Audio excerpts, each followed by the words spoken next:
자, 간밤 미국 증시 마감 상황부터 살펴보도록 하겠습니다. 아, 오랜만에 발 좀 편하게 뻗고 잤어요. 맞아요. 자, 다우지수 1.9% 급등을 했습니다. 사실 1.9% 급등이잖아요. 근데 다른 뭐 S&P나 나스닥에 비하면 아주 껌이었습니다. 그러게요. 껌. 급등이라고 말하지 말죠. 이 정도는. 네. 네. 강보합. 네.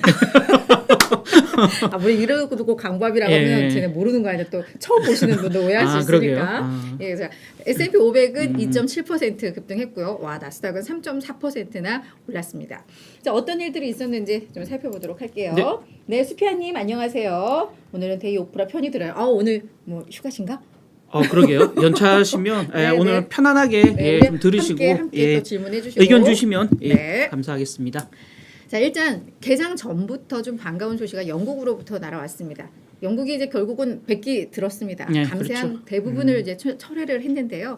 신임 제레미 헌트 재무장관이 영국의 최우선 목표는 안정이야라고 했습니다. 왜냐하면 사실 이 경기 부양 이런 것도 중요하지만 뭔가를 해놓으니까 지금 시장이 난리를 치니까 우리 그냥 원점으로 돌아가서 시장에서 싫어하는 거 하지 말자였습니다. 그래서 감세안을 대부분 철회를 했는데 뭐 소득세 최저 세율을 인하했고 뭐 배당 세율 뭐 이런 것들을 이제 다 철회를 한 거죠. 그러면서 취소한 이 감세안이 320억 파운드인데 당초 감세안이 450억 파운드였으니까 이제 뭐 중요한 거 껍데기들 빼고는 이제 다 철회를 했다라고 보시면 될 것 같고요. 에너지 요금 지원 규모가 사실 600억 파운드였는데 이것도 어느 정도 축소를 하기로 하면서 뭐 영국의 파운드화가 강세로 들어서고 왜요? 아, 이거 아까 장난쳤는데 네. 이걸 강보합이라 코멘트 그렇죠? 주셔서 네, 저희 장난쳤다고는 말씀드렸죠. 죄송합니다. 네, 그러면서 금리도 하락하고 하면서 영국의 금융시장이 안정이 되니까 이게 미국으로도 좀 훈풍이 불었습니다. 네, 그러게요. 근데 다만 요즘 이제 시장의 변동성이 많이 커지니까 오늘의 이 급등에 대해서도 약간 좀 조심스럽게 보는 시각들도 좀 있었어요. 왜냐하면 맞습니다. 영국이 감세안을 대부분 철회했다고 해서 뭐 영국이 뭔가 근본적으로 달라지는 건 아니에요. 이제는 얘네도 경기 침체에 더 집중을 하게 되는, 그래서 이렇게 경기 상황이 안 좋은데 결국은 금리 오르면서 긴축에 들어가면 이젠 경기의 문제, 그러니까 이 한쪽으로만 집중하자 이지만 해결된 건 아무것도 없는 뭐 이렇게 이성을 찾다 보면 오늘도 그냥 그런 변동성 잔세 속에서 저가 매수가 유입된 게 아니야? 뭐 이런 분석들도 좀 나오고 있는 것도 맞습니다. 그러니까 뭐 많이들 얘기하는 부분이 지금 시장이 워낙 불안정하고 어떤 펀더멘탈리하게 방향성을 가늠하기 어렵다 보니까 몇몇 경제 지표나 몇몇 시장 가격을 약간 프로그래밍해서 약간 프로그램 거래라든지 시스템 트레이딩 어떤 기계에 의한 거래들이 어떤 촉발되면서 가격이 급등락하는 그 변동성이 커지는 흐름들이 나타나고 있다라는 우려들을 사실 좀 많이 하거든요. 그래서 그런 형태의 매수가 가격 지수를 끌어올린 거라면 또 반대로 작용할 수도 있는 부분이거든요. 예, 그렇게 본다면 모르겠어요. 급등락은 사실은 좀 바람직한 모습은 아니다. 안정적으로 꾸준한 우상향 곡선을 그려가는 게 가장 베스트 시나리오인데 뭐 그럼에도 불구하고 뭐 일단은 뭐 영국 상황은 뭐 유럽이나 미국 상황은 아직 더 지켜봐야 되겠지만 애매기던 그 탕아 한 명이 이제 다시 부모품으로 돌아왔기 때문에 그거 하나 뭐 걱정거리 된 것만 해도 시장은 뭐 감지덕지해야 된다라는 말씀 드리고 싶네요. 한 방향을 보면서 하나를 걱정을 해야 되는데 거기다 또 뻘짓을 해서 이제 그게 이제 정상 궤도로 돌아온 뭐 상황이다라고 보시면 될 것 같고. 맞아, 6%가 이런 뻘짓이라는 단어를 쓰는 거 처음 봤어요. 항상 고상한 단어만 쓰시는 분인데 뻘짓 처음 들었습니다. 그렇습니까? 선배가 저에 대한 이미지를 좀 잘못 알고 계신 것 같기도 해요. 네, 그리고 이제 우리 어제 이 시간에 선배가 월스트리트 저널에서 뭐 경제 전문가들 토대로 해서 내년 이제 설문조사 그 말씀을 하셨잖아요. 경기 침체 가능성 30%. 63. 근데 블룸버그에서 또 이걸 했는데 100%로 뭐가 나왔대요. 그러니까요.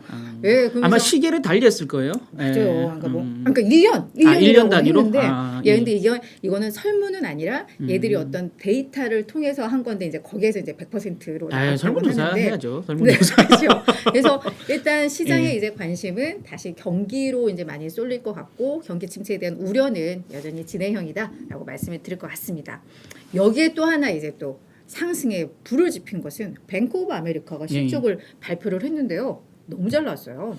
어제 이거 저희가 얘기한 거잖아요. 네, 이거 뭐 투자은행 빼고 상업은행들은 전부 그냥 표정 관리하려고 일부러 저런 헛소리 한다. 사실 저희가 JP 모건하고 웰스 파고 때 그 얘기를 드렸었는데 아니 땅 짓고 헤엄칠 수 있도록 연준이 그렇게 금리를 올려줬는데 지금 와서 그러고 그나마 이익 줄어든 거는 뭐 대선 충당금 쌓은 거고 그건 다시 환입될 수도 있는 거고. 그러니까요. 근데 어떻게 나쁘다는 소리를 하겠습니까? 이거 여기서도 민낯이 드러난 거잖아요, 결국. 아니 그러니까 뱅크 오브 예. 아메리카가 JP 모건이 1위고 얘가 2위죠. 근데 대형 이제 순위로. 아니 근데 은행 부분은 커요. 전체 매출에서 은행이 차지하는 비중은 훨씬 크죠. 뱅크 오브 아메리카. 그래서 이 뱅크 오브 아메리카가 어땠냐면 일단 매출액이 245억 달러를 기록을 하면서 예상치 235억 달러를 뭐 10억 달러를 웃돈 이런 그렇죠. 상황이고요. 주당 순이익 EPS도 0.81달러 기록하면서 시장 예상치 0.78달러를 웃돌았습니다. 이것은 어저께 그러니까 금요일 날 실적 발표했던 다른 대형 은행들하고 비슷해요. 예상치는 다 웃돌았는데. 예, 그렇죠. 그런데 순이익이 다른 은행들은 20% 30%대 그렇죠. 감소를 했잖아요. 전년 대비해서. 근데 얘네는 충당금을 얘네도 3억 7,800만 달러를 쌓았음에도 8% 감소에 그쳤거든요. 얘들은 IB가 거의 없잖아요. IB가 그러니까 너무 그 약해서. IB의 영향이 컸구나. 그래서 JP 모건은 그래도 한 30-40%는 IB고 나머지가 이제 뱅크 체이스 뱅크 상업은행이 주문이 많지만 어디에 예 뱅크 오브 아메리카는 뭐 IB가 너무 약하잖아요. 삐리삐리하니까 대부분 상업은행 포션으로는 뭐 실적이 너무 좋을 수밖에 없죠. 그치. 작년에 금리로 비해서는 이제 마진도 넓어졌을 예. 거고 그러면서 이제 뱅크 오브 아메리카도 실적에 대한 우려를 부식시키면서 그렇죠. 주가도 6.1% 급등을 저 했는데요. 무거운 종목이 6% 넘게 뛰는 거 보고 은행주가 깜짝 놀랐어요. 맞아요. 근데 무엇보다 CEO가 또 좀 척을 했어요. 모이니안. 예. 네, 선배 그거 준비해 오셨죠? 예. 네, 고은 선배가 좀 소개를 해주세요. 예. 아 지금 제가 하려는 얘기 그 뱅크 오브 아메리카에서 미국 소비 얘기 하시는 거예요? 아, 저는 미국 소비 얘기를 준비했어요. 그렇죠. 예. 그래서 예. 뱅크 오브 아메리카의 CEO가 뭐라고 했냐면 인플레나 경기 침체로 소비가 위축될 것이라는 우려가 많이 나오고 있지만 요거는 뭐- 우리는 그런 예. 징후가 없어라고 저희가 이야기를 소개해 드릴게요. 그죠? 저는 지금 이제 은행 실적 관련 얘기하신 줄 알고 왜냐면 이거는 실적 이제 얘기하면서 은행 실적 네. 얘기가 지금 저는 하려는 게 아니고 어제 이제 저희가 아마존 제2 프라임데이 얘기하면서 미국 소비 지출이 좀 줄어드는 징후가 나타나는 그렇지, 거 아니냐라는 우려감을 얘기했었는데 네. 적어도 저기 한번 띄워주시죠. 브라이언 모이니안 그 뱅크 오브 아메리카의 CEO는 그렇지 않다라고 얘기하고 있는 겁니다. 네. 그래서 몇 가지 증거들을 좀 소개해 드리려고 하는데요. 인플레이션에 따른 소비 지출 둔화 우려 우리는 아직 찾지 못했다라고 얘기했고요. 9월하고 10월 상반월 10월 15일까지 그러니까 한 달 반이죠. 한 달 반 동안 우리 그 뱅크 오브 아메리카의 신용카드 결제액을 분석해 보니까 작년 같은 기간에 비해서 10% 이상 늘어났다라는 거고요. 물가 상승률, 그러니까 제품 가격이 올라서 그런 거 아니야? 라고 얘기할 수 있지만 물가 상승률을 제외하고 봐도 결제액이 6% 늘어났다라는 거고요.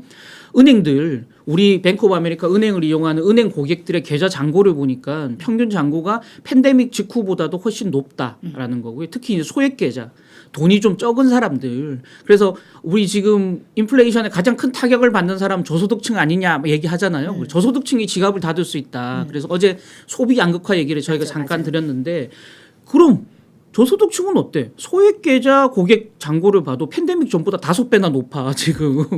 이런 돈 없다고 얘기할 수 있겠어? 그냥 은행에다 넣어서 돈이 없는 거야. 아니 그렇죠.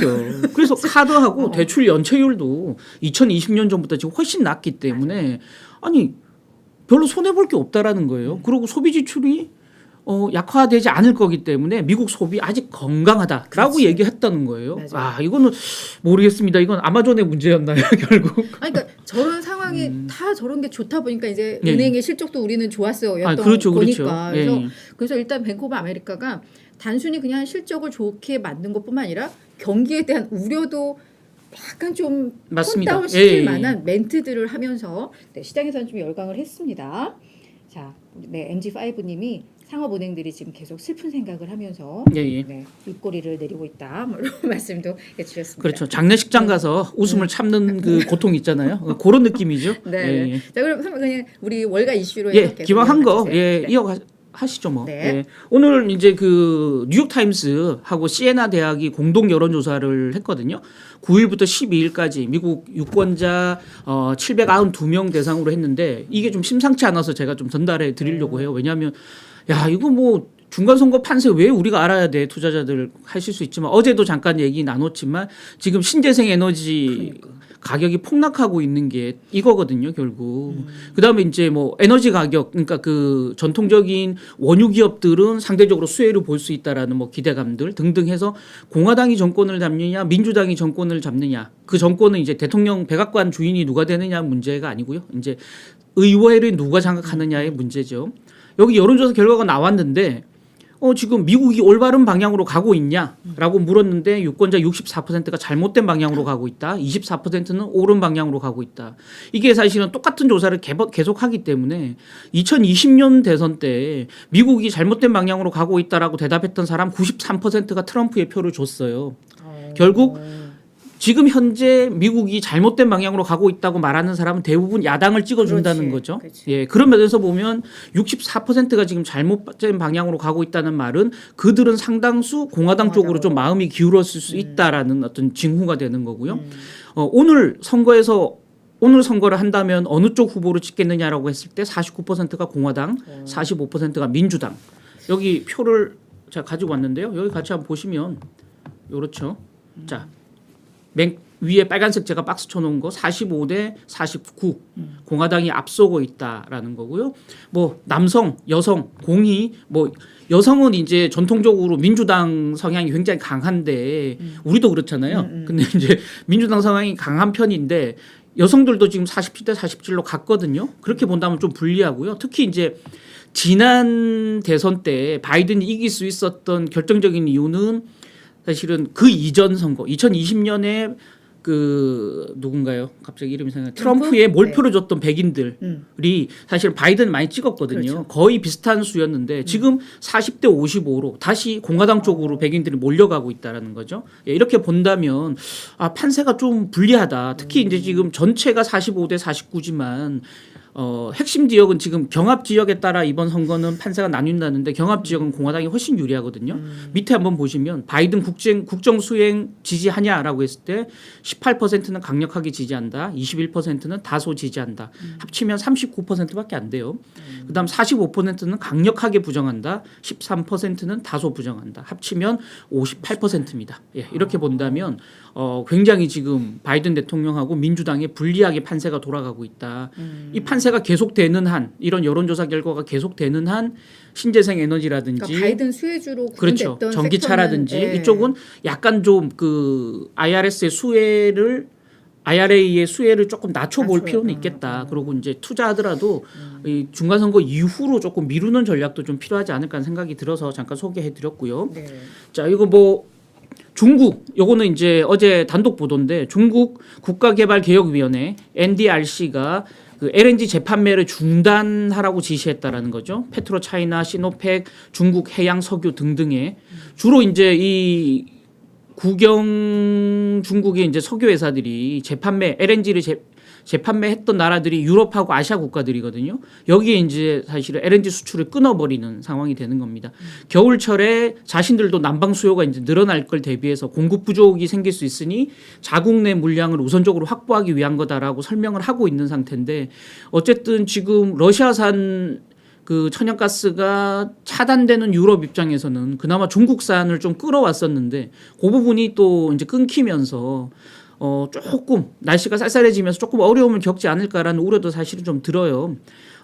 사실은 그동안 그랬어요. 지금 중국 같은 경우는 제로 코로나 정책 계속 펴면서 전체적으로 천연가스 수요가 좀 많이 줄었었거든요. 그럼에도 불구하고 또 러시아가 이제 LNG 천연가스 수출길이 막히면서 우방이다 보니까 중국이 싼 값에 그걸 좀 사줬어요. 대체 수입원으로. 그래서 원래 이제 평소에 러시아가 판매하던 LNG 가격의 절반 수준의 거의 헐값에 사준 거예요. 그러다 보니까 남아돌죠.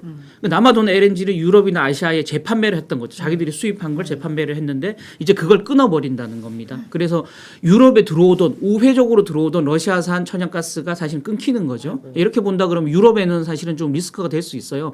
다만 단기적으로는 지금 아직 추워지기 전 상황에서는 유럽 8월에 이제 가스 가격이 시간당 이제 346유로로 사상 최대치를 기록했다가 지금 현재 어제 가격으로는 50% 정도 떨어져 있어요. 136유로. 근데 이게 이제 중국산 재수입이 중단되면서 만약에 다시 또 오를 수도 있지 않을까라는 우려감도 사실은 좀 있는데 뭐 그나마 이제 다른 나라로 수입선을 좀 다변화하고 있는 노력들을 독일이라든지 이런 나라들이 하고 있기 때문에 실제 유럽에 어느 정도 영향을 미칠지는 지켜봐야 되겠습니다. 그래서 뭐 하나의 좀 그 염두에 두고 있어야 되는 뉴스 정도로만 소개해드리고요. 이게 당장 엄청난 악재다라고 말씀드리기는 지금 현재 천연가스 가격으로 보면 그렇지는 않다 이렇게 좀 설명드려야 될 것 같습니다. 알겠습니다. 예.